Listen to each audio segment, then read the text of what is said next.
En mi opinión, sobre todo, pues una de las cosas que veo es que sirve para que se conozca el oriente ecuatoriano, el Yasuní, el Parque Yasuní, y lo que está pasando con las poblaciones indígenas y la naturaleza, el petróleo, la explotación petrolera. No sé cómo organizamos el debate, pero bueno, igual me gustaría que leas y que contara un poco en qué consiste esto de IOL, porque es una institución que está intentando difundir conflictos ambientales, entonces que nos cuente un poco ella. ¿Quieres este micrófono? Okay, gracias. Hola, gracias. Muchas gracias por invitarnos a Casa América. Bueno, para contaros un poco de lo que trata el proyecto de IJOLT. IJOLT significa Organizaciones de Justicia Ambiental, Pasivos Ambientales y Comercio Internacional. Y es un proyecto, va a durar 4 años, está financiada por la Unión Europea y junta 23 organizaciones, entre ellos organizaciones de justicia ambiental y académicos y grupos de investigación. Y la idea del proyecto es estudiar los conflictos ambientales juntos para ver cómo podemos mover hasta una economía y un mundo más sostenible. ¿Y por qué estudiar estos conflictos ambientales? Bueno, nosotros creemos o vemos que cada día hay más conflictos así. La razón que haya cada vez más conflictos es porque, claro, la población crece, la economía crece, cada vez consumimos más y cada vez para sacar recursos como pueden ser el petróleo o la minería o también recursos de biomasa, tenemos que ir a zonas que son muy pocas adecuadas para este tipo de extracción, como es el proyecto de la zona del Yasuní ITT. Y claro, nosotros apoyamos esta iniciativa y el documental de Arturo porque para nosotros este proyecto es un proyecto, como ha dicho la embajadora, revolucionaria y también que ha sido promovido y pensado desde el principio por las organizaciones de justicia ambiental. Principalmente nosotros trabajamos con Acción Ecológica en Ecuador, que habéis visto la Esperanza Martínez, que ha salido en el documental, que es una de las fundadoras de la idea del proyecto Yasuní y que están planteando otra solución a las crisis que estamos enfrentando, los crisis ecológicos, los crisis económicos. Y esta respuesta, bueno, no está basado en las ideas que el mercado puede solventar los problemas que tenemos. De hecho, mañana vamos a publicar otro informe en nuestra página de internet, ijot.org, que es sobre precisamente el fracaso del mecanismo de desarrollo limpio en África. Y nosotros vemos que este mecanismo no está logrando reducir emisiones de carbono y al mismo momento en África está generando aún más injusticia y otros problemas ambientales y sociales. Entonces, la propuesta Yasuní sí es una manera al mismo tiempo de reducir las emisiones de carbono y más de esto de replantear otra posibilidad donde hay valores más importantes del dinero. Él ha dicho, bueno, a la gente les interesa venir porque les parece una propuesta muy rara de no explotar, que es algo muy, muy raro. ¿Cómo podemos imaginar un mundo donde no es algo raro de tener valores y de decir que hay cosas más importantes del dinero? Y vamos dentro de poco también sacar otro informe que habla de cómo esta idea de yasunizar, que está convirtiéndose en verbo, se está extendiendo por el mundo y espero que más adelante podamos hablar de otras propuestas de otras zonas que valen la pena protegerlos por el valor de biodiversidad y los valores culturales que tienen. Gracias. Quería agradecer a la Embajada del Ecuador y a la embajadora por ofrecerse, a hablar del proyecto, porque no siempre es fácil. Yo he trabajado en 3 embajadas y a veces cuando te piden hablar de algo que hace tu gobierno dices, bueno, veremos. Pero a la Embajada de Ecuador no le queda otro remedio porque hay muchos ecuatorianos en Madrid y en España y es una embajada que siempre tiene las puertas abiertas. Les dejo la palabra. Felipe Vega, buenas noches. Yo soy consejero político de la embajada. Creo que el documental plantea cosas muy acertadas, la realidad como debe plantearla, y que me gustaría puntualizar muy rápidamente. Uno, la iniciativa Yasuní ITT, que es inédita, como tú muy bien dices, es una iniciativa que ha abierto brecha en el mundo, inclusive ya está generando un verbo, yasunizar. La propuesta de la iniciativa Yasuní ITT, que es una propuesta de gobierno y de sociedad civil, y que recoge, creo yo, lo más importante de las visiones respecto a lo que debe ser el manejo de los recursos naturales. Lo segundo que muestras con muchísima inteligencia y con muy buen sentido es la revolución constitucional que ha tenido el Ecuador. Es decir, plantear una constitución de derechos. Aminta Buenaño, nuestra embajadora, fue vicepresidenta de la Asamblea Constituyente que generó esa constitución y ella tiene una experiencia muy rica al respecto. No solamente el derecho al buen vivir, sino los derechos de la naturaleza, que también es otro ámbito inédito en el cual tenemos el orgullo de ser los ecuatorianos y ecuatorianas las que estamos y los que estamos implicados en ese proceso. La tercera gran imagen que tú planteas es una Amazonía deforestada, una Amazonía vulnerada por la explotación de petróleo desde los años 60. Uno de tus testimonios que filmas demuestra que los muñecos, estas llaves, estas bombas, estos pies de bomba para movilizar petróleo está ahí desde el año 67, cuando empezaron a ingresar las petroleras gracias a una acción muy bien concertada con una serie de misioneros que están en la historia y que borraron la selva en el Ecuador. Para el año, y muestras también con mucho acierto, creo que el documental es muy bueno, las realidades planteadas, muestras también la situación del Yasuní como parque nacional y un poco su destino. Pero también muestras un elemento que es muy importante recalcar, la visión un poco limitada de ciertos sectores ecuatorianos que no terminan de ver en la iniciativa Yasuní una propuesta al mundo y que la califican como chantaje, como bueno, el presidente nos amenaza que si es que no consigue la plata va a explotar. Esa no es la idea y creo tener la vocería del gobierno ecuatoriano en esto. La idea no ha cuajado en los espacios donde debía cuajar, en Doha, en Darfur. No. Es la idea de las emisiones netas evitadas. ¿Cuánta emisión de gases de efecto invernadero evito? Y por eso debo ser reconocido. Esto no es un problema de chantaje económico, es un problema ético.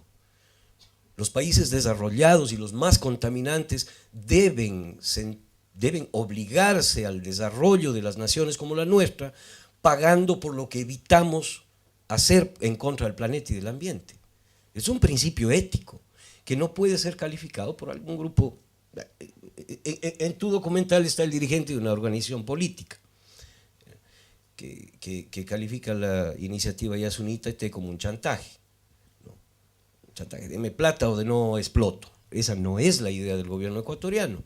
El gobierno ecuatoriano, el presidente Rafael Correa, ha planteado esto como un objetivo ético. Es decir, no fue entendido por Alemania. No fue entendido por Alemania y hubo el ministro alemán de cooperación valoró de una manera muy sesgada al decir, bueno, ¿por qué vamos a pagar por algo que la gente no hace? ¿Ya? Porque vamos a aportar dinero a un país porque no haga. Debería ser porque haga. Creo que es una visión que todavía no llega a la actualidad en la que debemos entrar en el tema ambiental. el concepto de emisiones netas evitadas debe ser un concepto absolutamente válido dentro de las negociaciones ambientales y de bonos ambientales en el mundo, y debe ser reconocido económicamente. Hasta el momento, perdóneme si me extiendo un poquito en este tema que creo que es importante. Hasta el momento la iniciativa Yasuní ITT ha planteado a los gobiernos del mundo, a la sociedad civil, tenemos aportes muy importantes, más de $3 millones de personas que han puesto su recurso para mantener el petróleo bajo tierra. Tenemos aportes importantísimos de gobiernos también, de organismos no gubernamentales, pero el aporte está planteado casi como un apoyo solidario nada más, no como un imperativo ético, no como la retribución lógica a un país que necesita de recursos para el desarrollo en el buen vivir, en el suma causa, en el desarrollo sustentable, no agresivo con la naturaleza, en el defensa de la naturaleza, pero que también necesita recursos para el desarrollo. Este es, creo yo, el mayor disparo y mascletada, como tienen ustedes la mascletá, que suena durísimo para el mundo, con la iniciativa Yasuní ITT. Yo vuelvo a felicitarte, el documental es muy tan real que muestra también las posiciones que son discordantes y que han generado ciertas irritaciones en el tema de esto. Gracias, y ahora abrimos un turno de preguntas del público.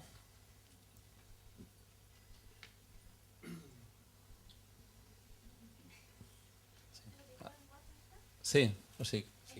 Es sobre lo que acaba de decir. Yo creo que el ministro Alemán lo que quería hacer, la postura que podría ver yo también, y estar de acuerdo con él, es que yo no, el concepto, y las comunidades indígenas también no lo entendían. Yo creo que es porque el concepto de emisión de CO2 para un nativo de la selva no tiene nada que ver con su cultura. Pero si el concepto ético es conservar la biodiversidad de su ambiente, eso sí que lo entiende.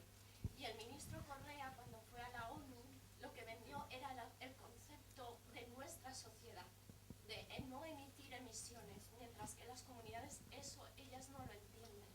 Yo creo que el conflicto es en ese aspecto.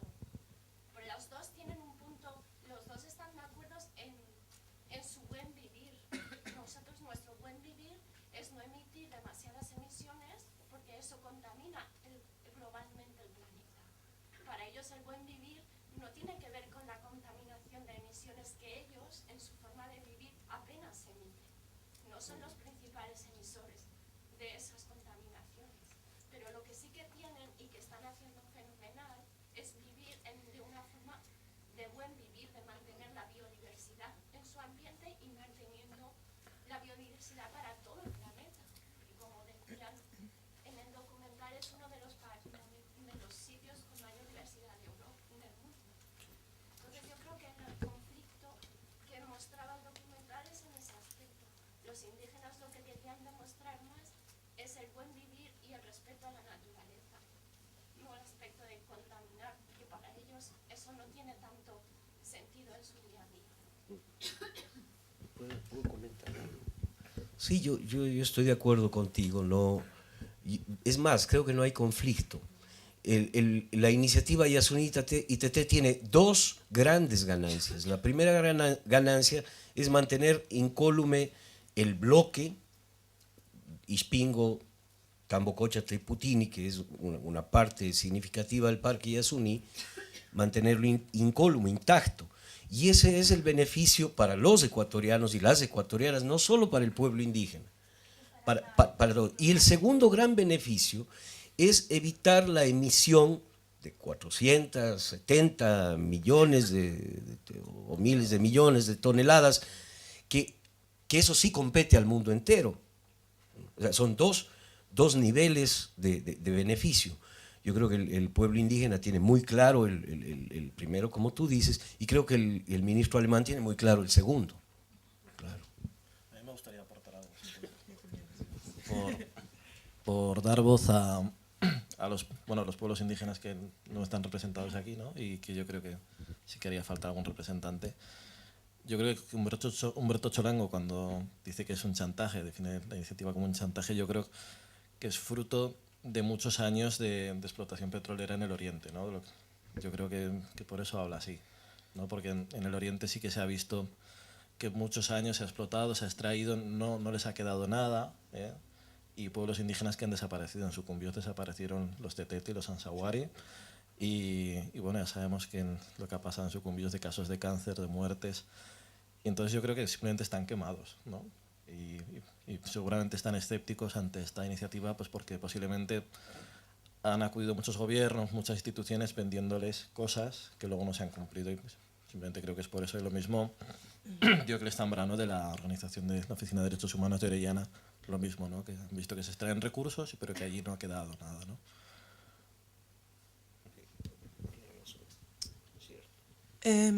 Y otra cosa que quería decir, tú preguntas por qué el enfoque sobre las emisiones de carbono.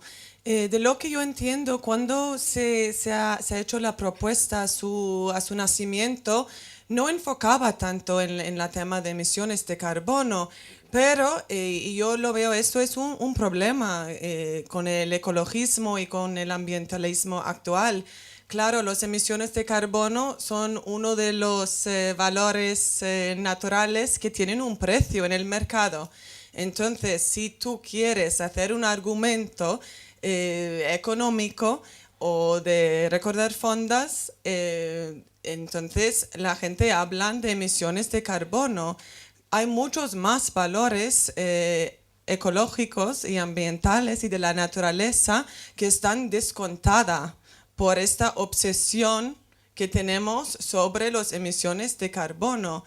Y lo que es la biodiversidad y las culturas, el valor de la vida de las culturas indígenas, esto no se puede medir.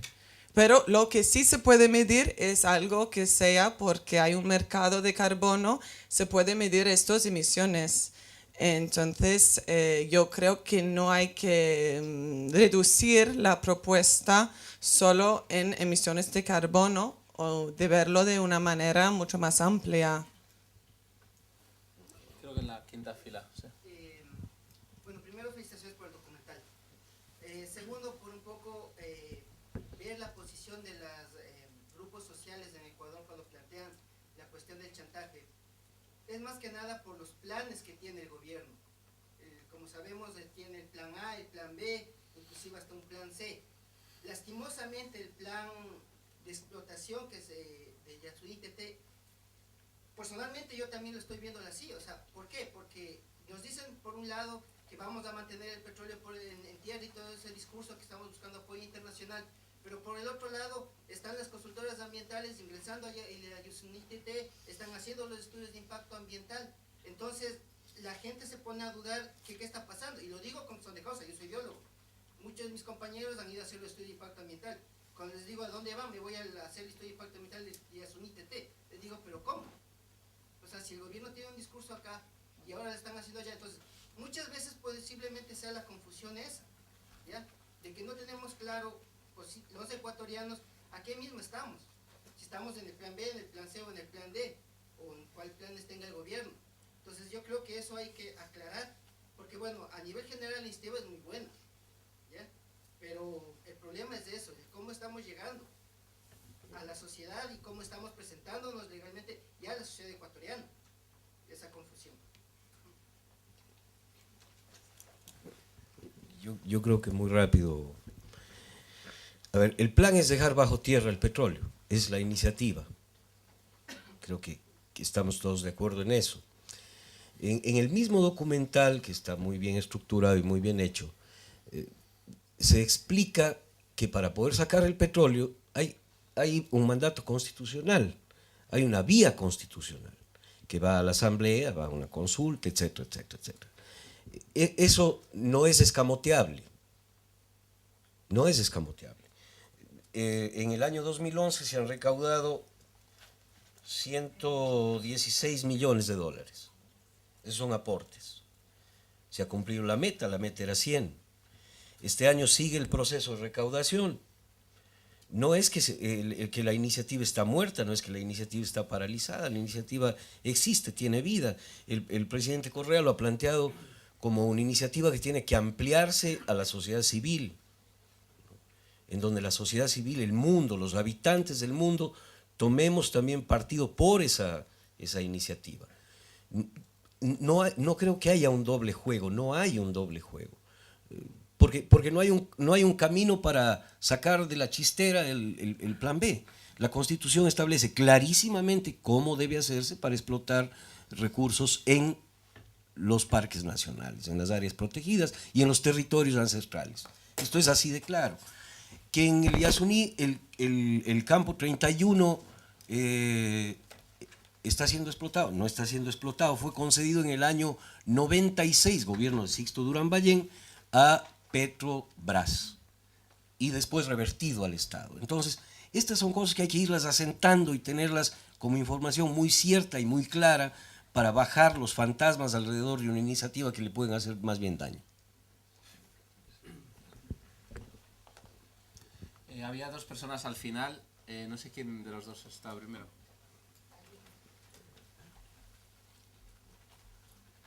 Bueno, buenas tardes. Mi preocupación es también sobre el asunto de lo que la juventud que presenta en el video, de qué va a vivir. Que bueno, los mayores, pues los indígenas mayores ya están hechos a vivir en la selva, pero los jóvenes tienen esa tendencia de salir y desarrollar. Como no hay trabajo, ¿qué pueden mal hacer? Ingresar a la desocupación en las grandes ciudades. Esa es la primera inmigración.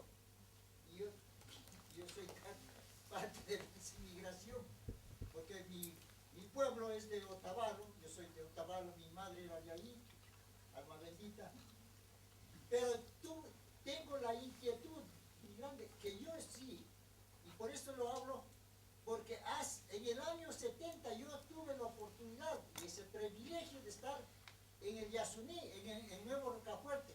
Y de Nuevo Rocafuerte, que es a la vuelta a las lagunas de Yasuní, no se habla, no se dice nada. Mucho se habla de esa laguna, hay mucha biodiversidad de los animales y todo eso. Y eso es pues preocupante si es que de alguna manera hay posibilidad de que el turismo biológico, ecológico, que se pueda implementar y puedan trabajar la ganadería. Yo conocí ahí, había zonas ganaderas a las orillas del río Napo. En el documental ni siquiera menciona qué río está navegando. Entonces, esta es la inquietud. Había pues una flota que llamaba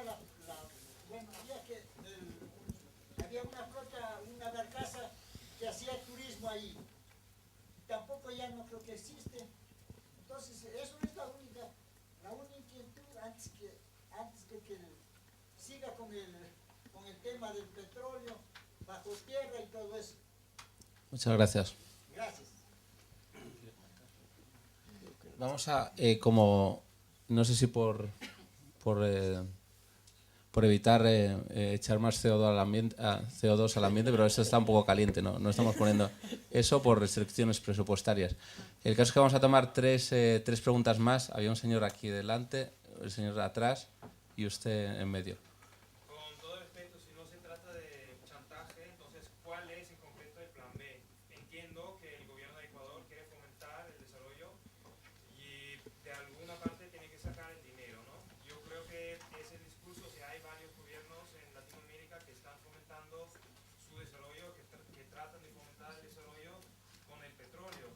Y hay también otra cosa aparte, por ejemplo, toda la industria de las palmeras, que no en el Parque Yasuní no, pero en muchas partes del Ecuador se está permitiendo un crecimiento exhaustivo que tampoco es un crecimiento, diría yo, sustentable.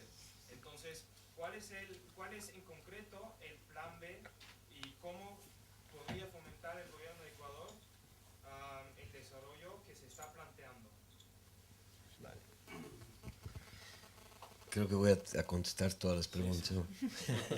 Sí, a ver, habría que entender el Ecuador en una perspectiva de la historia de los últimos 20 años. El Ecuador era una economía petrolera, absolutamente petrolera. Todo el Producto Interno Bruto era petrolero. Hasta hace, ¿qué diré?, 5 años, un poco más, 7 años tal vez, en donde empieza a cambiar la matriz y se empieza a despetrolizarizar la economía ecuatoriana. Si tú revisas el crecimiento del PIB no petrolero del Ecuador, es muy importante en los últimos 7 años. Va cambiando la balanza y el PIB petrolero va bajando, en primer término. En segundo término, el Estado ecuatoriano empieza a vivir de la recaudación tributaria. Es un proceso muy sólido en el Ecuador y muy bien estructurado. Estas son las cosas que el presidente Correa ha logrado y que son temas que hay que analizarlos desde la visión macroeconómica del Estado.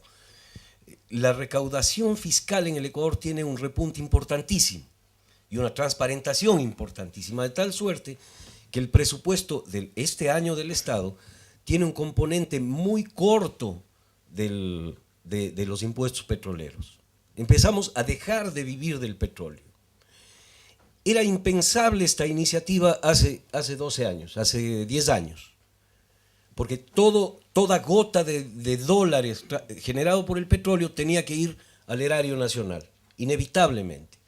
En este momento el Ecuador puede empezar a pensar, de verdad, en llevar adelante una iniciativa así. Con esto te estoy diciendo que el plan, que la iniciativa Yasuní-ITT tiene un gran asiento en la realidad económica, primero. Segundo, en todo hay planes B. Si me caso, tengo un plan B, puedo quedarme viudo. Es decir, perdóname que banalice un poco el tema, discúlpame que lo haga así, pero en todo deben haber planes B y C. Porque estamos hablando del desarrollo del Ecuador. No estamos jugando a las islas que deben pagar la factura, ¿no?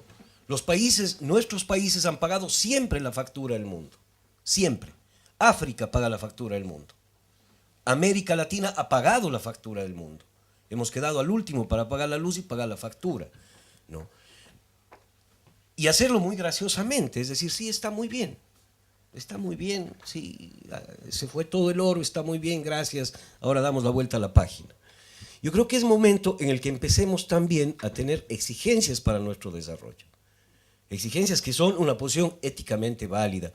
Sí, estoy hablando desde la economía, no estoy hablando desde los beneficios colaterales intangibles, como la megadiversidad que tenemos en el Parque Yasuní, que es uno de los pocos restos de megadiversidad que quedan después de 40 años de explotación petrolera. La iniciativa del gobierno no es terminar de rematar de un tiro al último reducto de Amazonía biodiversa que tenemos. Se trata de protegerlo. Hay mucho resquemor respecto a la iniciativa. Creo yo, demasiado resquemor respecto a la iniciativa. No somos los verdugos del último lugar biodiverso del Ecuador, sino somos los defensores del último lugar biodiverso, y creo que lo estamos haciendo conciliando la necesidad del buen vivir, que es lo que también hace tu documental.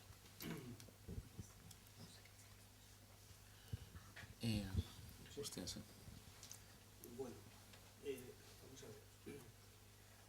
Lo que parece que estamos debatiendo es lo que todos sabemos, y es que el mundo en el que vivimos se debate fundamentalmente entre el paradigma de la explosión demográfica y el crash oil, el problema de que los recursos energéticos cada vez son más inferiores. El problema que tenemos ahora mismo de Yasuní-ITT es un problema puntual que interesa a la humanidad, pero de un punto de vista muy limitado. Yo estoy aquí fundamentalmente por el Sumat Capsai, fundamentalmente por el buen vivir, como un concepto global y general en el que los antropólogos, este estudiante de antropología, terminando ahora, estamos muy interesados y trabajamos, por lo menos en mi universidad, en este tema, no solo para ver los planteamientos indígenas, que en el caso de que nos ocupa, por ejemplo, de Ecuador y Bolivia, nos felicitamos todos por el hecho de que se han reflejado en las constituciones, pero nos preocupa un hecho evidente. El primero es que ustedes saben que hay constituciones más antiguas y más avanzadas, en algunos sentidos, que como por ejemplo la nuestra, la española, dice todos los españoles tenemos derecho al trabajo. Y sin embargo tenemos 6 millones de parados. Es decir, se crea una constitución y ahora descanso. Entonces, cuando usted habla, por ejemplo, y nos dice propuestas de gobierno y sociedad civil, y uno ve un documental en el que la sociedad civil, entiendo que hay muchos indígenas representados en esa sociedad civil que parece que no tienen voz o que si la tienen se les apaga, ¿a qué sociedad se refiere cuando dice que es una propuesta o a la iniciativa que es del gobierno y de la sociedad civil? ¿Qué participación ha tenido la sociedad civil en la generación de esa propuesta en el gobierno ecuatoriano? ¿Qué indígenas han participado, de hecho, y se han sentado en la mesa de negociación de la propuesta? No hace falta que diga todos los nombres. Sí. A ver. Yo hice un estudio comparativo entre el welfare state, el estado del bienestar, y el summa causa y el buen vivir.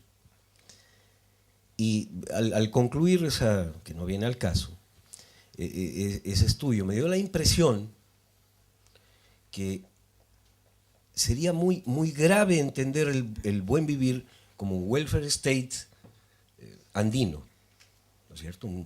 Ese buen vivir que Europa, ese estado del bienestar que Europa lo viene construyendo desde inicios del siglo pasado, o antes todavía, hedonismo, y que la socialdemocracia se empeñó muchísimo y que hoy es uno de los motivos de más protesta frente en el estado de crisis en donde no se pueden cubrir todas las demandas del welfare state.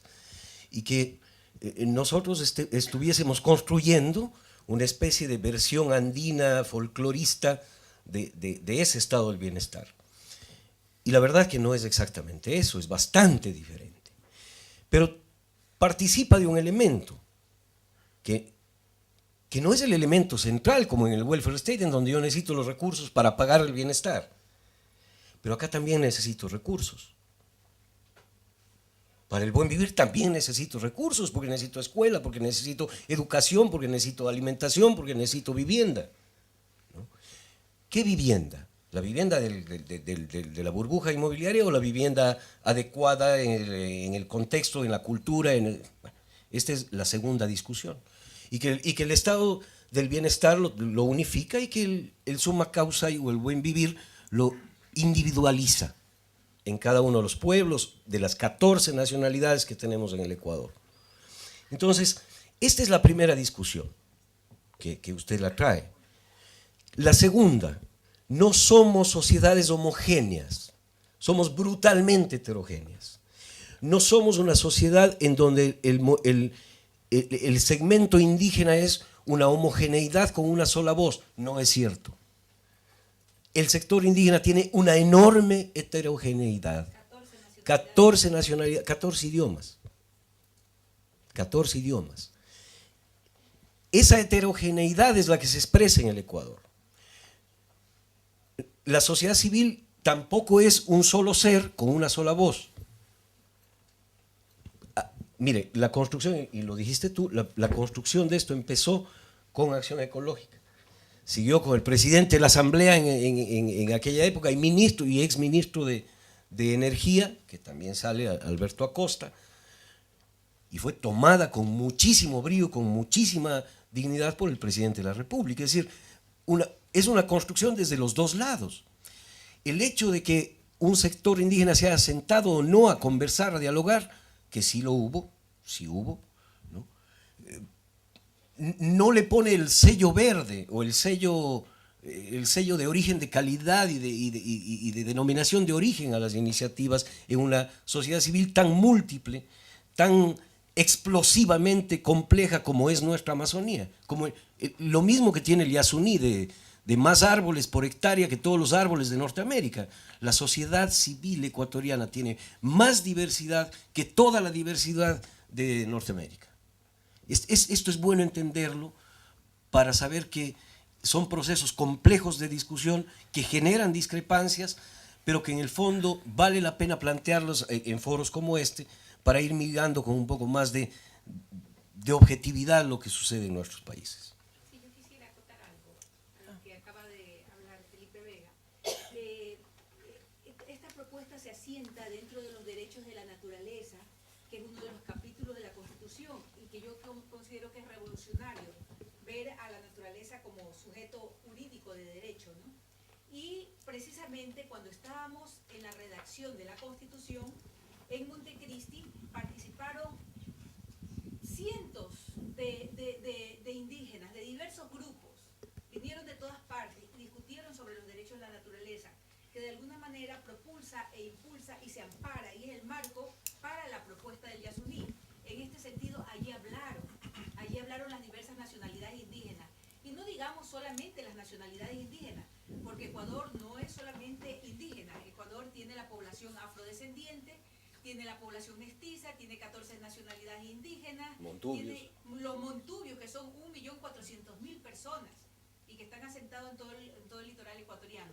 Entonces, esa diversidad se expresó en el tema de los derechos de la naturaleza, que es el marco, el asiento, el apoyo y sostén de esta propuesta de Yasuní Teteh. Me gustaría también añadir algo. Como tú decías, claro, hay muchos derechos que están en la Constitución, pero no se pueden poner en práctica o no se ponen en práctica. Y bueno, volviendo un poco al proyecto y la razón que trabajamos con las organizaciones de justicia ambiental junto con los académicos, es que nosotros creemos que realmente estos derechos, ellos están ahí para reclamarlos, para luchar por ellos. En Ecuador ha habido un caso, creo, hasta hoy día, donde se ha llevado a juicio un caso de defender los derechos de la naturaleza, pero la naturaleza obviamente no puede hablar por sí misma. Necesita que alguien traiga este caso al juicio, necesita que alguien defiende estos derechos. Entonces, creo que esto es un punto importante. Y bueno, también el Yasuní no es el único conflicto, obviamente, que hay en Ecuador. Nuestros compañeras, por ejemplo, de Acción Ecológica, el otro día estaban ocupando la embajada de China en el capital, en Quito, para parar o intentar parar un proyecto de minería de oro y cobre que está en otra zona muy biodiversa, en el Cordillera del Cóndor, en Ecuador. Entonces, estas luchas y este trabajo de reclamar los derechos que el gobierno, en teoría, o están en nuestras constituciones, es un trabajo que hay que seguirlo siempre. Y un punto más, obviamente, esto de buen vivir, que esta idea, cómo podemos plantearlo un poco más aquí, en España o en los países del norte, y de decir, bueno, como él ha dicho, de tomar responsabilidad por el espacio ambiental que ocupamos y de decir de nuestra misma manera cómo podemos hacer un decrecimiento económico que no sea definido como crisis, pero que sea voluntaria, que decimos tenemos que decrecer para que ellos puedan tener otro tipo de desarrollo y nosotros también podemos vivir mejor, porque la economía actual obviamente no funciona muy bien como está. Yo solo te quiero pedir un favor, uno solo. El Yasuní no es un conflicto. Básicamente no es un conflicto, y tal vez es mi punto de vista, y tal vez esto es lo que está generando el Yasuní Teteh. Vamos a definir mejor todavía, porque hay explotación petrolera en el Parque Yasuní. Pero la iniciativa Yasuní-Itetê no debería ser vista como un conflicto. Bueno, es un... Bueno, nosotros, por ejemplo, dentro del proyecto estudiamos conflictos ambientales y vamos a hacer un inventario mundial de conflictos, lo más amplio que podemos. Bueno, dentro de esto hay conflictos latentes, que hasta el momento no hay resistencia o hasta el momento el proyecto no sigue adelante, pero también, como dice, hay éxitos de justicia y éxitos de justicia ambiental. Y la idea del proyecto es cómo podemos reforzar los éxitos y dar apoyo a las organizaciones en temas de derecho, en temas de monitoreo de salud, en temas de política ecológica, para que hayan cada vez más éxitos de justicia ambiental. Entonces, esperamos que Yasuní será considerado como un éxito un éxito de justicia ambiental y no podemos definirlo como conflicto. Y es un éxito para mí, creo, porque hoy día hay otras propuestas, como en Guatemala, en Laguna del Tigre, hay una propuesta para guardar el petróleo en el subsuelo, hay otras propuestas para guardar otros hidrocarburos, como el gas del quiste en Europa, muchos moratorios para no explotar por temas de salud.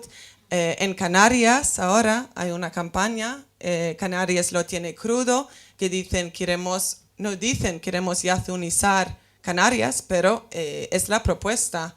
No queremos explotar petróleo aquí. Entonces, bueno, en estos términos es un éxito. Según mi móvil, acabamos de alcanzar la misma temperatura que en Yasuní. O sea que una ultimísima pregunta. No sé si había... ¿Para el director? Era... No, yo ya he dicho aquí. Le reservamos la última respuesta para el director. La última... Yo lo que quería aportar es sobre todo que lo más importante es que esta propuesta viene desde hace mucho más atrás. El gobierno de Rafael Correa es el que la ha hecho internacional, ¿no? El gobierno de Rafael Correa es el que ha promocionado, ¿sí? Y que ha llevado a un debate internacional.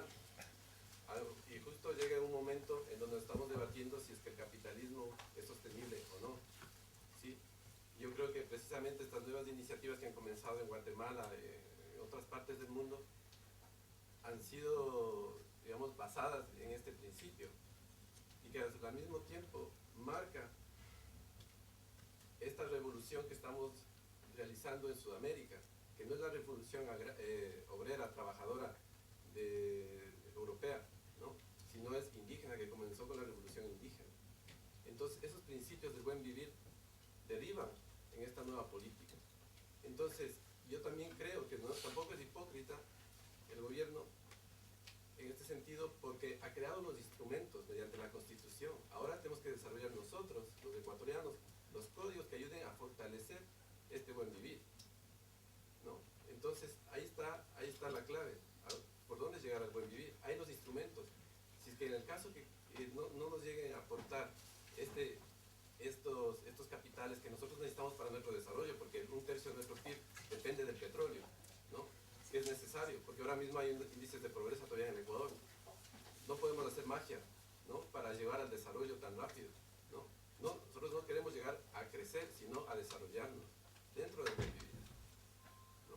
Entonces yo creo que estos puntos de vista hay que tener, ser importante, ¿no? Que es el primer país que ha puesto, y no solo a nivel, sino en la propia ONU, en el discurso del presidente Rafael Correa, ¿no? Entonces yo quería solo aportar este punto de vista. Bueno, pues muchas gracias. Gracias de nuevo a la Embajada de Ecuador, a E. Jolt y a Arturo Hortas por habernos traído esta magnífica película. Gracias.